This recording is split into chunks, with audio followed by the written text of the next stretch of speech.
नमस्कार, बुलेटिन में आपका स्वागत है। आपके साथ मैं हूं जीनत सिद्दीकी। शुरुआत करेंगे खबरों की। उत्तर प्रदेश की योगी सरकार द्वारा 17 ओबीसी जातियों को अनुसूचित जाति में शामिल किए जाने के फैसले पर आज इलाहाबाद हाईकोर्ट में सुनवाई होगी। उत्तर प्रदेश की योगी सरकार ने 17 अति पिछड़ी जातियों को अनुसूचित जाति में शामिल करने का आदेश जारी किया था। इनमें 17 जातियों में कहार, कश्यप, केवट, मल्लाह, निषाद, कुम्हार, प्रजापति, धीवर, बिंदभर, राजभर, धीमर, वाथम, तुरहा, गोड़िया, मांझी और मछुआरा शामिल है। योगी सरकार के इस फैसले को राज्यसभा में केंद्रीय सामाजिक न्याय मंत्री थावरचंद गहलोत ने असंवैधानिक बताया था और कहा था कि ये अधिकार राज्य सरकार के पास नहीं है, इसके लिए संसद से मंजूरी जरूरी है। अब योगी सरकार फिलहाल कोर्ट के फैसले के इंतजार में है। राज्य सरकार कोर्ट के फैसले को देखकर ही केंद्र सरकार के पास इन जातियों को अनुसूचित जाति में शामिल करने के प्रस्ताव को भेजने का फैसला करेगी।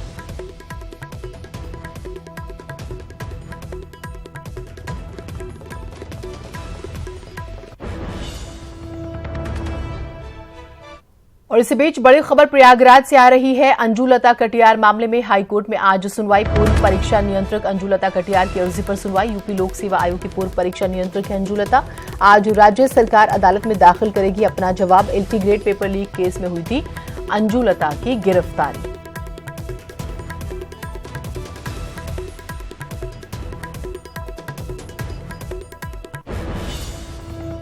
कन्नौज में एक भीषण सड़क हादसा हुआ है। हादसे में एक ही परिवार के 4 लोगों की मौत हो गई है। घटना में 3 लोग गंभीर रूप से घायल हुए हैं, जिन्हें इलाज के लिए मेडिकल कॉलेज भर्ती कराया गया है। दुर्घटना उस समय हुई जब घर के बाहर लोग सो रहे थे, तभी अचानक अनियंत्रित ट्रक पलटकर उन पर गिर गया। दुर्घटना के बाद ट्रक चालक ट्रक छोड़कर फरार हो गया। गुरसाहिबगंज कोतवाली के सराय प्रयाग की ये घटना है।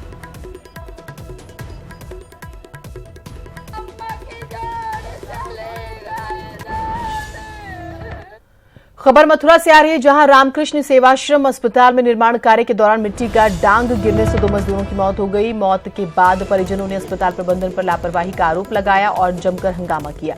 घटनास्थल पर पहुंचे अधिकारियों के समझाने के बाद लोग मान गए।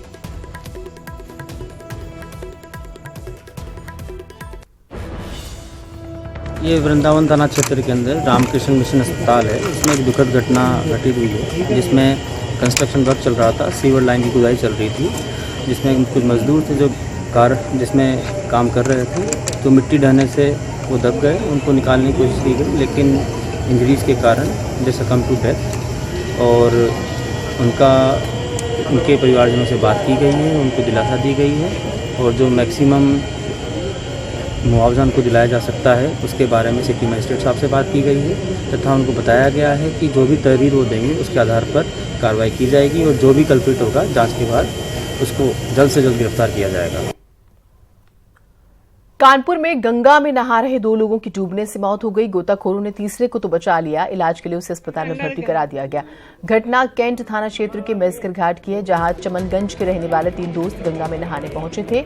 2 की डूबने से मौत हो गई।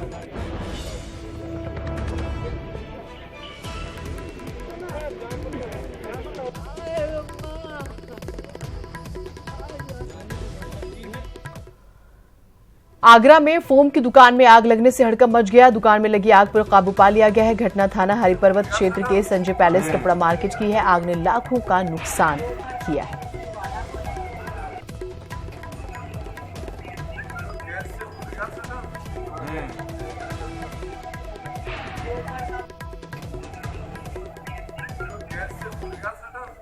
बड़ी खबर लखनऊ से आ रही। लखनऊ रेलवे स्टेशन पर ट्रैफिक ब्लॉक बढ़ाया गया है। रेल यात्रियों की बड़ी मुसीबतें। 17 जुलाई तक दर्जनों ट्रेनें रद्द, कईयों के रूट बदले। लखनऊ के प्लेटफॉर्म नंबर 1 पर वॉशेबल एप्रन का काम 17 जुलाई तक बढ़ाया गया है। प्लेटफॉर्म नंबर 1 पर निर्माण कार्य की वजह से दर्जनों ट्रेनें रद्द।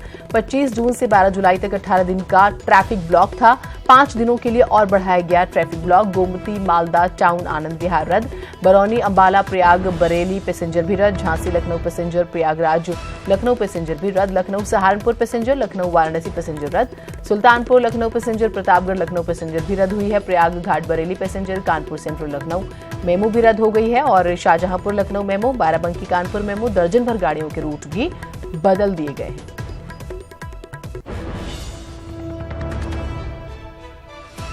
और राम मंदिर पर एक बार फिर से बात आगे बढ़ी है। दरअसल सुप्रीम कोर्ट की दखल के बाद फिर से आस जग गई है कि जल्द ही सुप्रीम अदालत से अयोध्या में राम मंदिर निर्माण का रास्ता निकल जाएगा।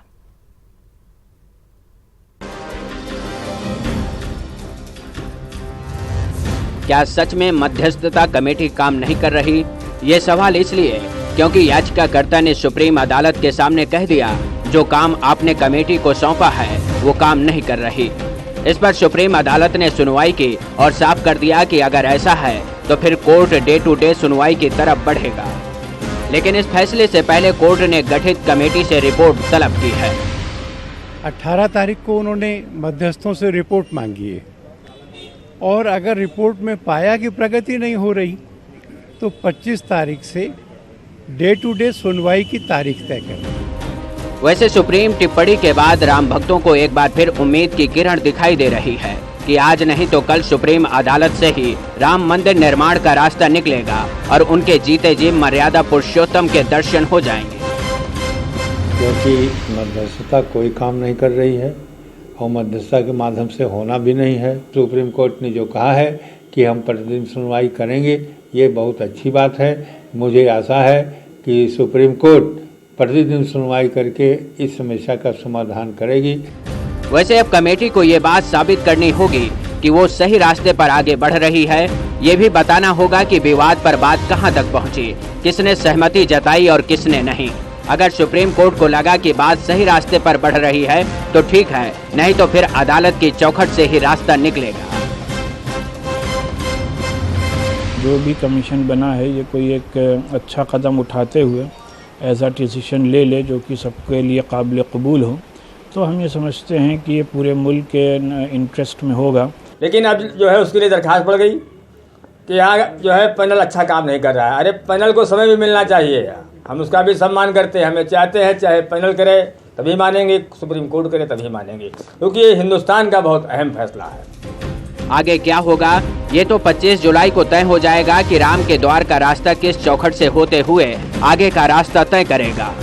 फिर भी सियासी जमीन पर खड़े नेताओं को सुप्रीम अदालत पर भरोसा है कि जो भी फैसला होगा वो सबके हित में होगा।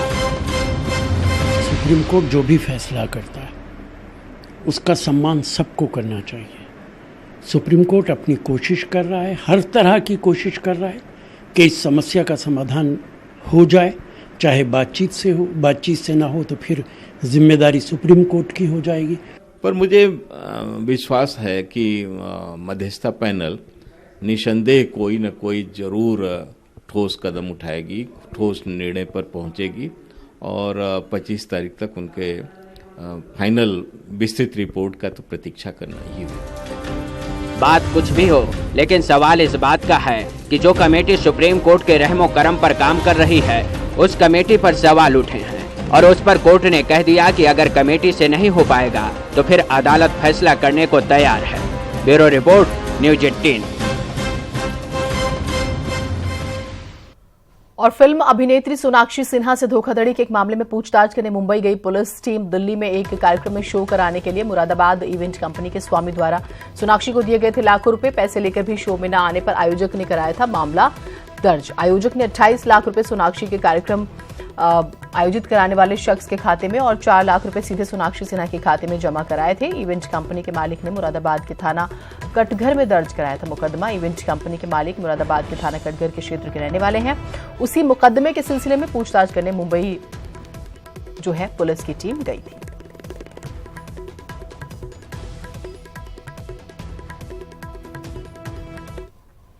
योगी सरकार ने एक और भ्रष्ट अफसर पर चाबुक चलाया है। सरकार ने सचिवालय में ब्लैकमेलिंग के आरोपी अफसर को सस्पेंड कर दिया। आरोप के मुताबिक समीक्षा अधिकारी शिव कुमार भौतिया ने अपने विभाग के मृत अफसर की पत्नी को ब्लैकमेल किया था। मृत समीक्षा अधिकारी के पेंशन समेत सभी भुगतान करने के बदले 5 लाख की घूस मांगी थी। इसकी शिकायत मिलने पर भौतिया को निलंबित कर दिया गया।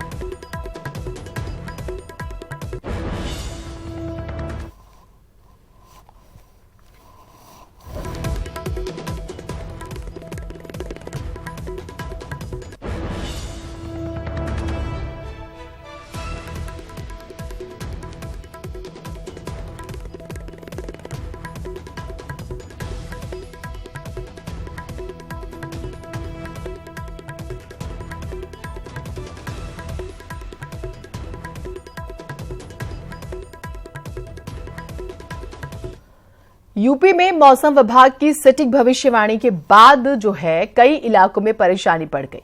रिपोर्ट। बारिश आई आफत लाई, कहीं सड़कों पर गिरे पेड़, तो कहीं उखड़े बिजली के खंभे, कहीं अस्पताल में घुसा पानी, तो कहीं घर हुए जलमग्न। मिर्जापुर में बीते 3 दिनों से हो रही बारिश ने लोगों का जीना मुहाल कर दिया। बथुआ इलाके में लोगों के सामने पानी निकासी नहीं होने से परेशानी लगातार बढ़ रही है। बारिश के कारण सीवर का पानी सड़कों पर पहुंच गया। ऐसा की हाल काली नगरी भदोही में भी देखने को मिल रहा है, जहां बीते दिनों से हो रही बारिश के कारण सड़कें तालाब में तब्दील हो गई। वहीं सरकारी अस्पताल भी पानी से अछूता नहीं रहा। परिसर में पानी भरने के बाद मरीज से लेकर डॉक्टर तक पानी से गुजरकर अस्पताल पहुंच रहे हैं। गोरखपुर में भी पिछले 3 दिनों से हो रही झमाझम बारिश ने लोगों की मुसीबतें बढ़ा दी। शहर के निचले इलाकों की दर्जनों कॉलोनियों में जल भराव की वजह से लोगों को खासी परेशानी का सामना करना पड़ रहा है। शहर के कई पौष इलाके भी इससे अछूते नहीं हैं, जो नगर निगम की कार्यशैली पर सवाल खड़े कर रहे हैं। वहीं सोनिया गांधी के संसदीय क्षेत्र रायबरेली में भी बारिश के कारण लोगों की परेशानी बढ़ गई है। कई इलाकों में लोग रोजमर्रा का काम नाव के जरिए करने को मजबूर है। बालिका क्षेत्र के सोनिया नगर और नयापुरवा की हालत भी बारिश के कारण बदहाल स्थिति में है। बलिया में भी बारिश के कारण कोहराम मचा है। लगातार हुई बारिश के कारण कई बड़े बड़े पेड़ धराशायी हो गए। वहीं बिजली के खंभे सड़कों पर गिर गए, जिसकी वजह से घंटों कई इलाकों में बिजली गुल रही। हालांकि पेड़ों को हटाने का काम जारी है और बिजली को भी दुरुस्त किया जा रहा है। कुछ ऐसी की तस्वीरें चंदौली में भी देखने को मिली, जहां बारिश के कारण एक जर्जर पुलिया के ध्वस्त होने की वजह से कई गांव का संपर्क टूट गया। वहीं शाहबगंज इलाके में सैकड़ों एकड़ खेत पानी की वजह से जलमग्न हो गए। वहीं पानी ज्यादा भरने की वजह से धान की नर्सरी को नुकसान पहुंच रहा है, जिससे धान की रोपाई का संकट किसानों के सामने खड़ा हो गया। वहीं अगर मौसम विभाग की माने तो अगले कुछ दिन और बारिश से निजात मिलने की उम्मीद कम है और अगले 2 से 3 दिन कई जिलों में भारी बारिश का अलर्ट जारी किया गया है। Bureau report, news 18।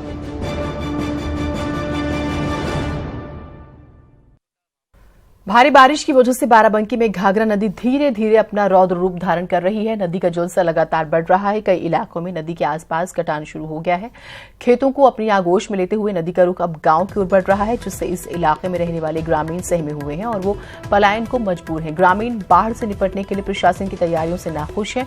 उनका कहना है कि उनके खेत नदी में पहले ही कट चुके हैं, अब उनके घर भी नदी में बहने वाले हैं। ऐसे में हम लोगों के सामने जिंदगी गुजारने का संकट खड़ा हो रहा है।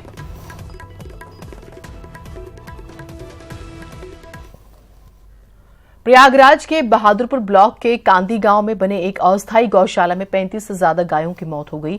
गौशाला के अंदर की तस्वीरें बेहद हैरान करने वाली हैं, जिसमें मृत गायों को गड्ढे में डालकर पाटा जा रहा है। ग्रामीणों का कहना है कि चारा नहीं मिलने की वजह से गायों की मौत हुई है। जिलाधिकारी गायों की मौत के लिए आकाशीय बिजली को जिम्मेदार बता रहे हैं।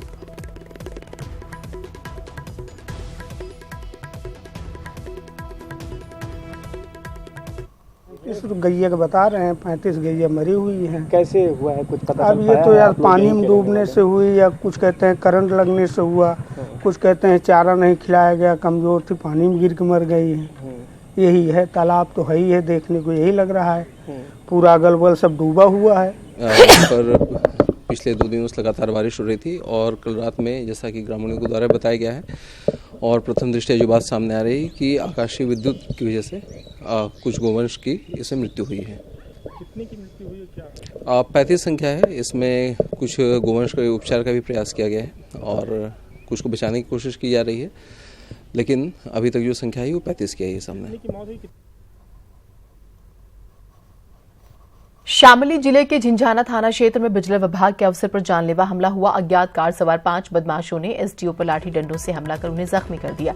कार में भी तोड़फोड़ की। मारपीट के बाद सभी बदमाश फरार हो गए। पीड़ित एसडीओ ने सपा विधायक नाहिद हसन पर जानलेवा हमले का आरोप लगाया। आरोप है कि एसडीओ और सपा विधायक नाहिद हसन के बीच कहासुनी हो गई थी, जिसको लेकर सपा विधायक ने जान से मारने की धमकी दी थी। पीड़ित एसडीओ ने इस मामले की तहरीर झिंझाना पुलिस को दे दी है।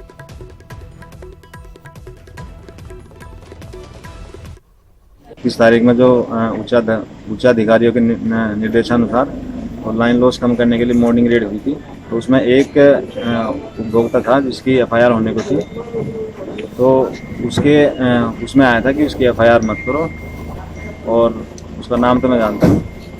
उसी में उन्होंने गाली गलौज भी की थी और धमकी भी दी थी जान से। तुम्हारे साथ गाली गलौज की थी उन्होंने? फ़ोन गाली गलौज की थी। तो क्या मतलब धमकी क्या दी थी? धमकी ये थी कि जान से मार दूंगा, देख लूंगा तुम। कौन से विधायक हैं? नहीं दे सर, कैराना के। कानपुर में हिट एंड रन मामले में पुलिस की सौदेबाजी का मामला सामने आया है। चकेरी पुलिस पर आरोप है कि उसने युवक को टक्कर मारकर भागी कार और आरोपी को पकड़ने के बाद रुपए लेकर छोड़ दिया। पीड़ित के परिजनों ने दोबारा खुद कार को ढूंढ निकाला और पुलिस को सूचना दी, जिसके बाद पुलिस मौके पर नहीं पहुंची। घटना 8 जुलाई की रात की है।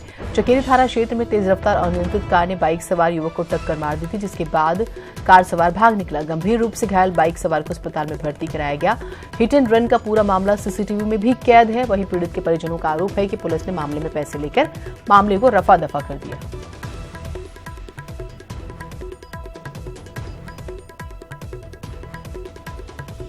बड़ी खबर ग्रेटर नोएडा से आ रही है। अवैध वीजा मामले में हिरासत में लिए गए 60 में से 10 विदेशी नागरिक पुलिस लाइन से फरार। एक ऑपरेशन क्लीन 10 के तहत अवैध तरीके से रह रहे विदेशी नागरिकों पर हुई थी कार्रवाई। SSP के निर्देश पर डिटेंशन सेंटर बनाया गया था। पुलिस लाइन में दाखिले के बाद एहतियातन तौर पर पुलिस लाइन में रखे गए थे विदेशी नागरिक।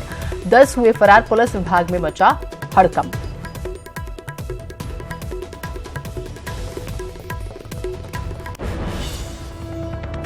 बरेली के बीजेपी विधायक राजेश मिश्रा की बेटी साक्षी के आरोपों पर राजीव राणा ने सफाई देते हुए कहा है कि लड़की के सभी आरोप झूठे हैं और वो लड़के के कहने पर सारे बयान दे रही है।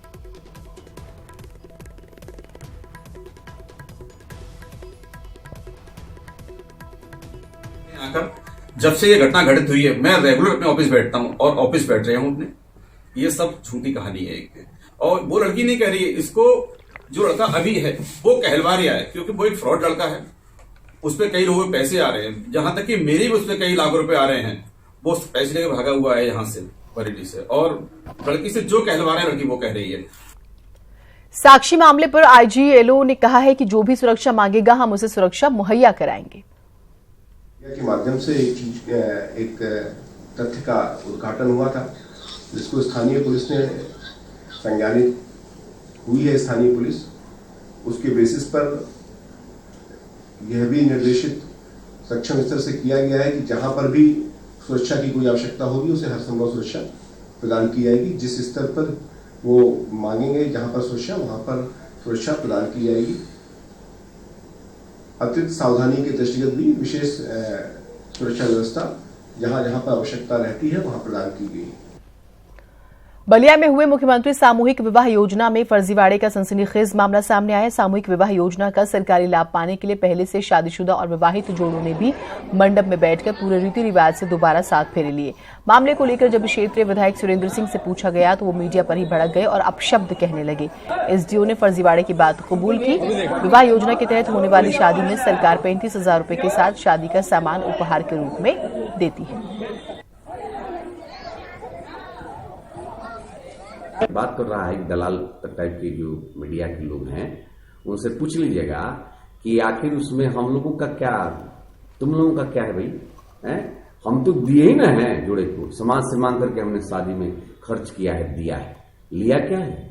जांच करना है, जांच करके जिसको पूरा करना है अपना शौक पूरा कर ले, हमको कोई आपत्ति नहीं। जितना भी एप्लीकेशन आया है उसमें से करीब 44 एप्लीकेशंस मैंने रिजेक्ट किए हैं। उसके बावजूद भी कुछ लोगों ने किस तरह से शादी के मंडप में पहुंच गए और शादी कर ली, या फिर हमारे यहाँ से गलत रिपोर्टिंग हो गई है, ये मैं मान सकता हूँ 2-4 गलत रिपोर्टिंग हो जाती है अनजाने अनजाने में। तो लेकिन ज्यादातर कोशिश मुझसे ये की गई है कि जितना भी हो ठीक रिपोर्टिंग हो, और रिपोर्टिंग के चलते हुए मैंने भी 44 एप्लीकेशन रिजेक्ट किए। मिर्जापुर में 3 तलाक का मामला सामने आया है। बताया जा रहा है कि महिला को पहले प्रताड़ित किया गया और फिर विदेश में रह रहे पति ने उसे मोबाइल के जरिए तलाक दे दिया। मामले में SP से शिकायत के बाद चौक थाने में महिला की तहरीर पर प्रताड़ना और दहेज उत्पीड़न का मुकदमा दर्ज कर लिया गया है। मथुरा के गोवर्धन में गुरु पूर्णिमा के मौके पर लगने वाला मुड़िया मेला अपने पूरे रंग में आ चुका है। गिरिराज पर्वत के चारों ओर 21 किलोमीटर की परिक्रमा लगाने के लिए लाखों कृष्ण भक्त प्रतिदिन यहां पहुंच रहे हैं। साथ ही 7 दिन में 1 करोड़ के करीब कान्हा भक्त यहां पहुंचते हैं और 21 किलोमीटर की परिक्रमा कर मनोकामना पूर्ण होने की कामना करते हैं। करोड़ी मेले के नाम से पहचान बना चुके इस मेले का सकुशल संपन्न कराने के लिए आगरा रेंज सहित आसपास के जिलों से जो है पर्याप्त सुरक्षाकर्मी दरअसल तैनात किए गए हैं।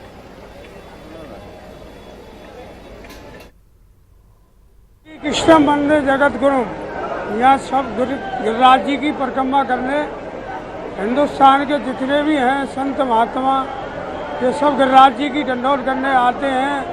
ये गुरु पूर्णिमासी का पर्व है। यहाँ गिरिराज भगवान के श्री कृष्ण भगवान ने गोवर्धन पर्वत को उठाया था।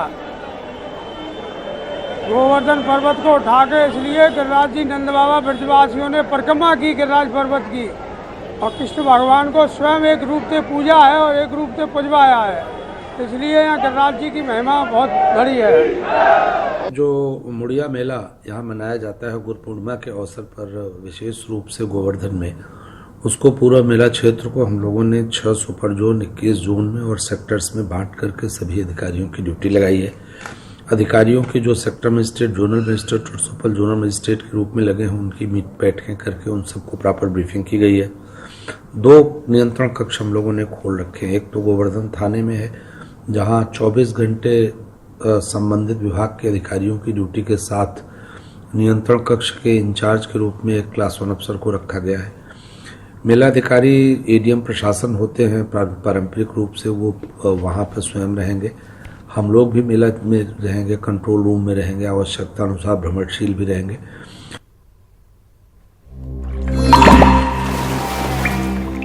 प्रधानमंत्री जी ने जो ये मिशन शुरू किया है पानी का, ये बहुत ही इम्पोर्टेंट मिशन है and I fully welcome and support this initiative by the PM.